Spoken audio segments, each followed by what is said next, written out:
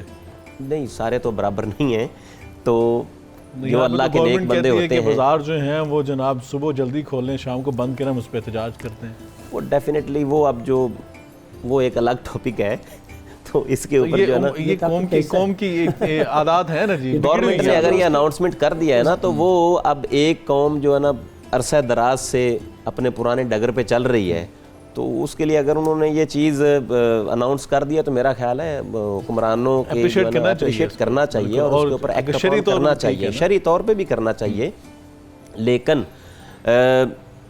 عوام الناس کا خیال گورنمنٹ کو بھی کرنا چاہیے کہ ان کے کیا جو ہے نا وہ ترجیحات ہیں یا ان کے لیے کس چیز کے لیے وہ کر رہے ہیں۔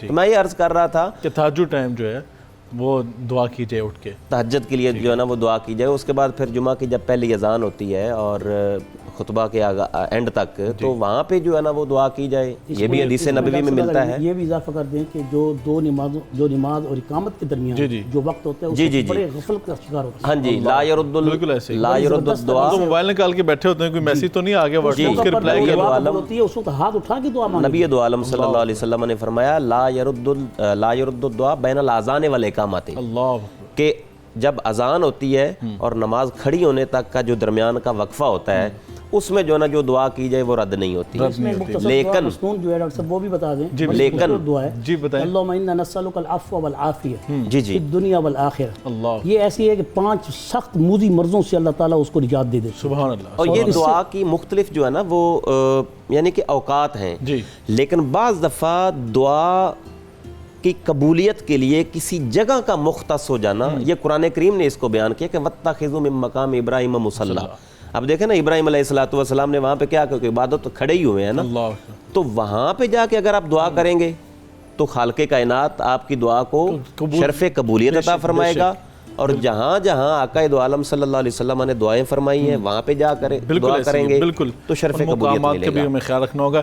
مجھ یہ بتائیے کہ دعا جلد قبول کروانے کا طریقہ کیا؟ آج کل لوگ شارٹ کٹ کے چکروں میں نا وہ کہتے ہیں یہ پوچھیں مفتی صاحب سے کہ دعا جلدی کیسے قبول ہو سکتی ہے, اللہ تعالیٰ کو جلدی کیسے منایا جا سکتا ہے, یہ بتائیں. سب سے پہلے تو اللہ تعالیٰ کی حمد و ثنا اور پھر محبوب کریم سید المرسلین خاتم النبیین پہ درود و سلام, بے شک, اور کثرت سے اپنے گناہوں کی معافی. اللہ. اور یہ کرتے کرتے 2 لفظ بھی اگر کہہ دے کہ اللہ میرا فلاں کام تو کر دے, اور اللہ تعالیٰ فرماتے ہیں کہ میں بندے کے سب سے زیادہ قریب اس کے سجدے میں ہوتا ہوں. تو اگر ہم دعا کرتے کرتے اگر عاجزی کرتے کرتے سجدے میں ہی گر کے اپنی زبان میں ہی دعا کرتے رہیں تو میرے تجربے میں, بلکہ ہمارے بڑے اکابر علماء کے بھی اس تجربے میں یہ ثابت ہے کہ سجدے میں اللہ تعالیٰ کی طرف آہوزاری کرنے سے اللہ تعالیٰ اس دعا کو بڑے شارٹ طریقے سے شارٹ کٹ طریقے سے قبول. اچھا مفتی صاحب, ابھی آپ نے لفظ بولا ہے کہ اپنی زبان میں, بعض اوقات لوگ کہتے ہیں کہ ہمیں عربی زبان میں دعائیں مشکل ہوتی ہیں, ہم یاد نہیں کر پاتے. بڑی عمر کو لوگ پہنچ گئے جنہوں نے بچپن میں دعائیں یاد نہیں کر سکے, لیکن وہ کہتے ہیں کیا ہم اپنی زبان میں دعائیں کر سکتے ہیں وہ ساری؟ بالکل. آپ نماز کے علاوہ جب بھی آپ کوئی دعا کریں تو آپ اپنی زبان میں دعا کریں گے, کیونکہ اللہ تعالیٰ تو ہر زبان کو جانتا ہے. بے شک, بے شک. اور پھر قل ادعوا اللہ عبد الرحمن ایما تدعوا فلہ الاسماء الحسنی. اللہ اکبر. اللہ تعالیٰ نے ہمیں ایک مختلف ڈپارٹمنٹس دے دی ہیں, آفس دے دی ہیں. کہیں اللہ کا نام رازق ہے تو رزاق کا آفس ہے, کہیں رحمان ہے تو رحیم ہے, تو کہیں علیم ہے تو کہیں خالق ہے, کہیں مالک ہے, کہیں اول ہے, کہیں ظاہر ہے, کہیں باطن ہے. اب یہ اللہ نے یہ 99 صفاتی نام اور اس میں اعظم اللہ, اگر دل کی گہرائی سے اور تضرع اور کنسنٹریٹ ہو کر اگر اللہ کا نام پکارا جائے, یہ شارٹ کٹ طریقے, لمبے لمبے وظائف پڑھنے سے بھی بہتر ہے کہ وہ اپنے رب کے سامنے روئے. مثال کے طور پہ ایک بندے نے رزق کا اللہ تعالیٰ سے سوال کرنا ہے, تو پھر اللہ تعالیٰ کے جو نام ہے رازق, یا رزاق و یا وہاب, ٹھیک ہے, تو جو ہے رزاق نام لے لیا جائے. اگر انسان کے کام پھنسے ہوئے ہیں اور انسان کو معلوم ہو رہا ہے کہ اللہ تعالیٰ کا غضب, ناراضگی ہے میرے اوپر, تو اس کے لیے خاص جو صفاتی نام پکار کے بھی اللہ تعالیٰ سے دعائیں مانگی جا سکتی ہیں. یہی تو اللہ تعالیٰ کے وہ دعاؤں کی قبولیت کے وہ حافظ ہیں جہاں پر اللہ تعالیٰ کو اپنی درخواستیں پیش کی جاتی ہیں, جیسے مختلف دنیا میں حافظ ہوتے ہیں. جی صحیح ہے, بالکل ٹھیک ہے. ڈاکٹر صاحب یہ بتائیے گا کہ غائبانہ دعا کرنا کسی کے لیے مطلب موجود نہیں ہے یا کسی کو معلوم نہیں ہے, ہم اس کے لیے دعا کر رہے ہیں, اس کی کیا فضیلت دین نے بیان کی ہے؟ جی بہت اہم سوال آپ نے کیا ہے. جی نبی دو عالم صلی اللہ علیہ وسلم نے فرمایا ہے کہ ثلاث دعوات مستجابات, 3 قسم کی ایسی جو ہے نا وہ دعائیں یا بد دعائیں, آپ اس کو انٹو بریکٹس کر لیں, وہ قبول ہر حال میں قبول شدہ ہی ہیں. دعوت الوالد, باپ جو ہے وہ اپنی اولاد کے لیے دعا کر دے. ایک اور روایت میں آتا ہے کہ والدین اپنی اولاد کے لیے دعا کر دیں, دعوت الولد علی ولدہما. اور دوسرے نمبر پہ ہے دعوت المسافر, مسافر جو ہے کسی کے لیے دعا کر دے, اگر کسی کے یہاں ٹھہرا ہے مہمان کے طور پر, وہ دعا قبول شدہ ہے. ودعوت المظلوم, مظلوم کی جو دعا ہے یا بد دعا ہے وہ قبول شدہ ہے. اور ایک اور حدیث کا میں یہاں پہ ایڈیشن کرنا چاہوں گا کہ الدعاء عن ظاہر الغیب کے الفاظ آتے ہیں حدیث نبوی میں کہ آپ اپنے بھائی کے لیے پس پشت دعا کریں, یعنی کہ وہ پاس نہیں ہے. آپ کا گویا یہ کویسچن جو ہے نا وہ حدیث نبوی ہی سے آپ نے استشہاد کیا, اور اس کا جواب بھی حدیث نبوی میں ہے کہ ایک بندہ مومن جو ہے وہ آپ کے پاس نہیں ہے, موجود نہیں ہے, حاضر نہیں ہے. اپنے کسی مسلمان بھائی کے لیے غائبانہ دعا کر رہے ہیں, ہم کہہ دیتے ہیں نا جناب جا رہے ہو تو میرے لیے بھی دعا کر دینا. اور یہ بھی آقا دو عالم صلی اللہ علیہ وسلم نے فرمایا ہے اشرکنا یا اخی فی دعائے کا. یہ حدیث پڑھی ہے میں نے, حضرت عمر کو کہا آپ نے, اے ہمارے بھائی ہمارے لیے مشکات کے اندر اور دیگر کتب حدیث میں یہ حدیث ہے, اشرکنا یا اخی فی دعائے کا, آپ اپنی دعاؤں میں ہمیں جو ہے نا مشارکت میں رکھنا, شریک رکھنا. تو کیا ہوا کہ کسی کو دعا کے لیے کہنا یہ صرف کوئی عام بات نہیں, یہ سنت رسول ہے. اور نبی دو عالم صلی اللہ علیہ وسلم کی اس میں بڑی ڈیٹیل کے ساتھ یہ حدیث آئی ہیں کہ ظاہر الغیب یعنی بندہ پاس نہ ہو, آپ اس کے لیے دعا کرتے ہیں نا تو وہ اللہ اس کی کیفیت کو جانتے ہوئے, اس کے تو علم میں عرش ہے, وہ علیم بذات الصدور ہے, تو اس کی دعا کو اللہ اپنی بارگاہ میں قبول, شرف قبولیت عطا فرماتا ہے. اور ایک یہاں پہ میں بات ایڈ کرنا چاہوں گا, نبی دو عالم صلی اللہ علیہ وسلم نے فرمایا ہے کہ من سرہ ان یستجیب اللہ دعاہ عند الشدائد. اگر کوئی بندہ, یہ پچھلے سوال کے ساتھ ہی اس کا متصل ہے, اتصال ہے, اگر کوئی بندہ چاہتا ہے کہ اس کی دعائیں شدت میں, تکالیف میں, مصائب میں قبول ہوں, تو اس کو چاہیے کہ وہ فَلْيَدْعُ فِي الرَّخَاءِ کہ وہ جب وہ بندہ آسودگی میں تھا، بالکل ٹھیک تھا، یعنی کہ وہ خوشحالی میں تھا، اس وقت بھی وہ دعا کرتا رہے. یہ نہیں ہے کہ بندہ بالکل سیٹ ہو، پریشان نہ ہو تو دعا نہ کرے، نہیں. اس لیے کہ اللہ تعالیٰ کو اس سے مانگنا اتنا محبوب ہے کہ ان اللہ حی کریم یستحیی، اللہ بڑا ہی حیا فرمانے والا، اور اس بات سے حیا فرماتا ہے کہ خالی ہاتھ کہ ان یردہما صفرن، کہ بندہ مومن اس کے سامنے دعا کے لیے ہاتھ پھیلائے تو رب تعالیٰ اس کی دعا کے لیے جو ہے نا اس کو بغیر قبول کیے خالی ہاتھ لوٹا دے. پھر یہاں پہ کسی نیک بندہ، ان میں سے کوئی عالم ہو سکتا ہے، کوئی شیخ ہو سکتا ہے، استاد ہو سکتا ہے، کسی نیک بندے سے کوئی نیک بندہ اس کے لیے دعا کرے نا، وہ آپ کا کوئی شیخ ہو سکتا ہے، وہ کوئی پیر صاحب بھی ہو سکتے ہیں، ماں باپ ہو سکتے ہیں، بہن بھائی ہو سکتے ہیں، نیک بات ہو رہی نیک کی. اس لیے نبی دو عالم صلی اللہ علیہ وسلم کی اس حدیث کے اندر یہ سارے اس زمرے میں آتے ہیں، لا یرد القضاء الا الدعاء. آپ کی موت کا فکسڈ ٹائم جو ہے وہ بھی کسی کی نیک صالح بندے کی وجہ سے، والدین کی دعا کی وجہ سے وہ بھی تبدیل ہو جاتا ہے. اب تو ڈاکٹر صاحب شارٹ کٹ بڑے آ گئے ہیں. اب تو 100 روپے میں بھی 1 لاکھ نیکیاں مل جاتی ہیں، اور 1000 روپے میں 10 لاکھ نیکیاں. پیکیج آیا بہت بڑا.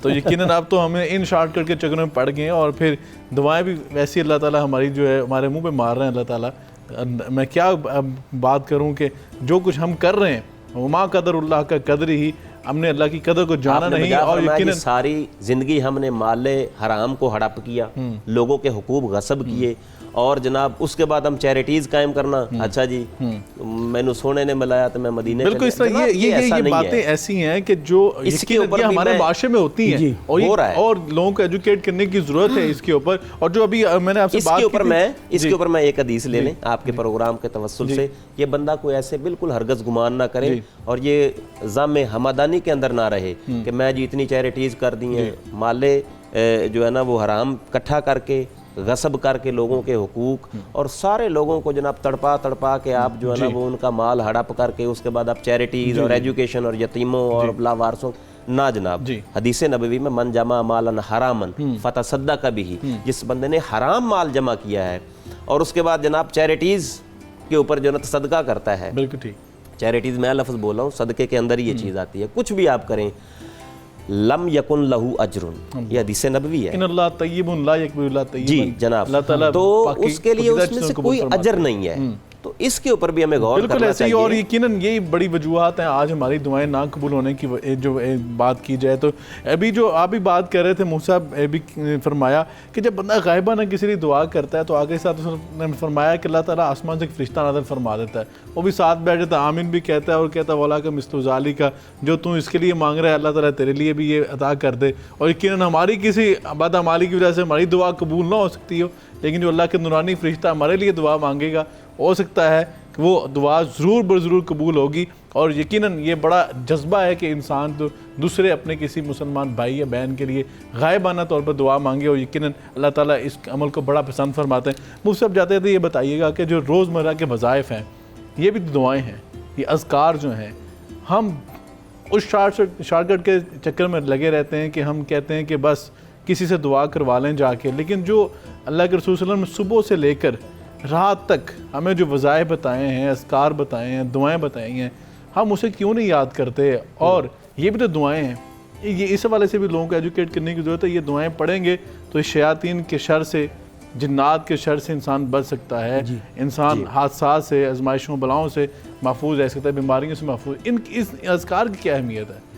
نبی کریم صلی اللہ علیہ وسلم کی تعلیمات میں اگر غور کریں تو آپ کے سونے سے لے کے جاگنے، اور گھر سے نکلنے سے لے کے مسجد میں، اور مسجد سے نکلنے سے لے کے پھر بازار میں، اور پھر بیت الخلاء تک جانے تک کی دعائیں ہیں. بس مختصر اتنا ہی ہے کہ آپ سے ان کی جامع دعاؤں میں ایک دعا یہ بھی ہے کہ حضرت عثمان ابن عفان رضی اللہ عنہ فرماتے ہیں کہ یقول سمعت رسول اللہ صلی اللہ علیہ وسلم کہ من قال بسم اللہ الذی لا یضر مع اسمہ شیء فی الارض ولا فی السماء وهو السمیع العلیم. بسم اللہ الذی لا یضر مع اسمہ یا مع اسمہ شیء فی الارض ولا فی السماء وهو السمیع العلیم. کوئی شخص اس دعا کو 3 مرات لم تصبہ فجأۃ بلاء، اگر کوئی اس کو حتی یصبح، صبح کے وقت پڑھ کے نکلے 3 دفعہ، 3 مرتبہ، صرف 3 مرتبہ، دیکھیں شارٹ کٹ لفظ ہیں. آپ سب کو پتہ تھا کہ لوگ کام کاج میں ہوں گے، چلتے پھرتے ہماری زبان ایک عادت بھی بنا لینا تو وہ عبادت بن جائے گی. یہ عادت بھی لا یضر مع اسمہ شیء فی الارض ولا فی السماء وهو السمیع العلیم. اس کو سارا دن شام تک کوئی بھی تکلیف نہیں پہنچے گی. اللہ ومن قال حین یصبح 3 مرات لم تصبه فجأة بلاء حتى یمسی، صبح سے پڑھنے والا شام تک کوئی مصیبت کا شکار نہیں ہوگا. سبحان اللہ. شام کو پڑھنے والا صبح تک کوئی مصیبت کا شکار نہیں ہوگا. اللہ اکبر. اور پھر اس طرح کی اور واقعات جیسے رسول اللہ فرماتے ہیں گھر سے نکلو تو بسم اللہ توکلت علی اللہ لا حول ولا اسی قوت دعا الا کے باللہ. ذیل میں اور اسی کے ساتھ ہی رسول اللہ صلی اللہ علیہ وسلم کی حدیث ہے کہ جب گھر میں داخل ہو جایا کرو تو بسم اللہ ولجنا وعلی اللہ خرجنا وعلی اللہ ربنا توکلنا، یہ اس طرح. اور پھر وہ جو مسنون دعائیں چھوٹی چھوٹی، یہ اگر ہم ایسے کریں، بعض مرتبہ انسان کی مصروفیات میں یہ چیزیں بڑی جیسے کہ دعائیں تو میں بتا دوں گا لیکن ہم پڑھیں گے نہیں تو کیا فائدہ. اس کا ایک طریقہ بھی ہو، اس کی بھی یاد کرنے کا ریمائنڈنگ ایک سسٹم ہونا چاہیے. اگر اپنے الارم میں لگا دیں یا پھر آپ اپنے گھر کے دروازے پہ لگا دیں، اندر جاتے وقت لگا دیں، باہر آتے وقت لگا دیں، بیت الخلاء سے ایک طرف لکھ کے وہ دعا لگا دیں. بچوں کو ایجوکیٹ کرنے کا بڑا اچھا طریقہ ہے یہ. اور اس طریقے سے انسان جو ہے نا اپنی معمولات کو بھی کرتا رہے گا اور ساتھ ساتھ ان دعاؤں کے پر عمل بھی کرتا رہے گا. بالکل ٹھیک ہے. بالکل بہت شکریہ آپ کا ڈاکٹر محمد اقبال چشتی صاحب کا، ڈاکٹر مفتی امداد محمود فریح صاحب کا. میں دونوں مہمانوں کا شکر گزار ہوں جنہوں نے دعا کے موضوع پر یقین جانے بڑی وضاحت کے ساتھ اور بڑی خوبصورتی کے ساتھ ہمیں ایجوکیٹ کیا، ایلیبوریٹ کیا اس موضوع کو کہ کس طرح ہمیں دعائیں مانگنی ہوں گی، ہماری دعائیں کس طرح قبول ہو سکتی ہیں اور کیا معاملات ہیں جن کو ہم نے ملوث خاطر رکھنا ہے، شرائط کیا ہیں، آداب کیا ہیں. مجھے ایک واقعہ یاد آ رہا ہے، وہ آپ کی خدمت میں سنا کے اجازت چاہتا ہوں. حضرت ابی ابن کعب رضی اللہ تعالیٰ عنہ آقا علیہ الصلوۃ والسلام کی خدمت میں حاضر ہوئے اور آ کے عرض کرتے ہیں اللہ کے رسول جب میں دعا مانگتا ہوں اپنی دعا کے 4 حصے کر لیتا ہوں. 3 حصے اپنے لیے دعائیں مانگتا ہوں، 1 حصہ آقا علیہ الصلوۃ والسلام آپ پر درود شریف پڑھتا رہتا ہوں. آقا علیہ الصلوۃ والسلام نے فرمایا ان زدت فہو خیر لک، اگر اسے زیادہ کر لے تیرے لیے بہتر ہے. تو عرض کہ اللہ کے رسول پھر میں 2 حصے درود شریف پڑھوں گا، 2 حصے دعائیں مانگوں گا. آقا علیہ الصلوۃ والسلام نے فرمایا اگر تم زیادہ کر لے زیادہ بہتر ہے. 3 حصے، حتیٰ کہ یہاں تک بات آ گئی حضرت ابی ابن کعب رضی اللہ تعالیٰ عنہ عرض کرنے لگے اللہ کے رسول آج کے بعد میں پوری دعا ہی اللہ کے رسول آپ پر درود شریف پڑھتا رہوں گا. تو اللہ کے رسول صلی اللہ علیہ وسلم نے فرمایا اگر تم ایسا کرے گا تو اس عمل کی برکت سے اللہ تعالیٰ کیا فرمائیں گے اذن تخفی ہمک ویغفر لک ذنبک، اللہ تعالیٰ تیرے سارے گناہوں کو معاف بھی فرما دے گا اور بن مانگے تیری ہر مراد بھی پوری فرما دے گا. یقیناً ناظرین کرام درود شریف یہ بہت بڑی میں سمجھتا ہوں اس کی اہمیت اور فضیلت ہے. جس دعا میں درود شریف شامل نہ ہو یہ آسمان اور زمین کے درمیان موقوف ہو جاتی ہے، لٹکا دی جاتی ہے. درود شریف جو ہیں یہ پر کا کام کرتے ہیں، اللہ تعالیٰ کی بارگاہ میں لے جانے کا کام کرتے ہیں. درود شریف پڑھا کریں اپنی دعا میں کثرت کے ساتھ، اللہ تعالیٰ انشاءاللہ ہمارے گناہوں کو معاف بھی فرما دیں گے اور ہمارے پر رحمتوں کا نزول فرماتے ہوئے ہماری ہر مراد کو بھی پورا فرمائیں گے. جو لوگ پریشان ہیں اپنی زبان پر کثرت سے درود شریف کو جاری فرمائیں اور نبی کریم علیہ الصلوۃ والسلام پر دن رات جو ہے آپ کا حق ہے ہم پر، آپ کثرت کے ساتھ درود شریف پڑھیں. انشاءاللہ نبی پاک صلی اللہ علیہ وسلم کی حدیث مبارکہ ہے کہ دنیا کے 30 کام اللہ تعالیٰ جو ہیں یہ پورے فرما دیتا ہے. دعائیں کریں اللہ تعالیٰ کی بارگاہ میں، اپنے لیے بھی کریں، ہم سب کے لیے کریں، پاکستان کے لیے کریں، امت مسلمہ کے لیے کریں، پوری انسانیت کے لیے کریں. اللہ تعالیٰ ہمارے حال پر رحم فرمائے. ناظرین کرام آج کے پروگرام سے مجھے اجازت دیجیے، انشاءاللہ کل ملاقات ہوگی، تب تک کے لیے اللہ حافظ.